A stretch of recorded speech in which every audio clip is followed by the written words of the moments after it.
ಮಹಿಳಾ ಕಾಂಗ್ರೆಸ್ ನಡಿಗೆ ಅನ್ನದಾತರ ಕಡೆಗೆಯನ್ನು ವಿನೂತನ ಕಾರ್ಯಕ್ರಮ ಹಮ್ಮಿಕೊಳ್ಳಲಾಗಿದೆ.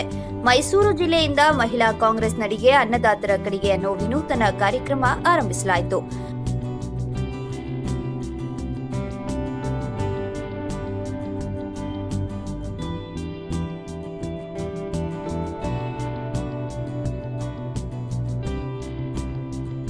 ಮಹಿಳಾ ಕಾಂಗ್ರೆಸ್ ಅಧ್ಯಕ್ಷೆ ಡಾಕ್ಟರ್ ಪುಷ್ಪಾ ಅಮರನಾಥ್ ನೇತೃತ್ವದಲ್ಲಿ ರೈತರ ಹೊಲದತ್ತ ನಡಿಗೆ ಕಾರ್ಯಕ್ರಮ ನಡೆದಿದ್ದು, ಕಾಂಗ್ರೆಸ್ ಮಹಿಳಾ ಕಾರ್ಯಕರ್ತರು ರೈತರ ಹೊಲದಲ್ಲಿ ಶ್ರಮದಾನ ಮಾಡಿದ್ರು.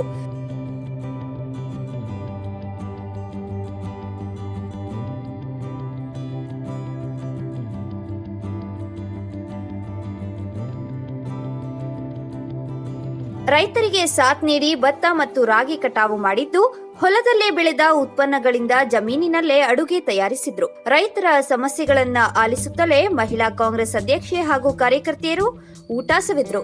ರೈತರ ಕೃಷಿ ಚಟುವಟಿಕೆ ಉತ್ತೇಜಿಸಲು ಹೊಲದಲ್ಲೇ ರೈತರಿಗೆ ಸನ್ಮಾನ ಮಾಡಲಾಯಿತು.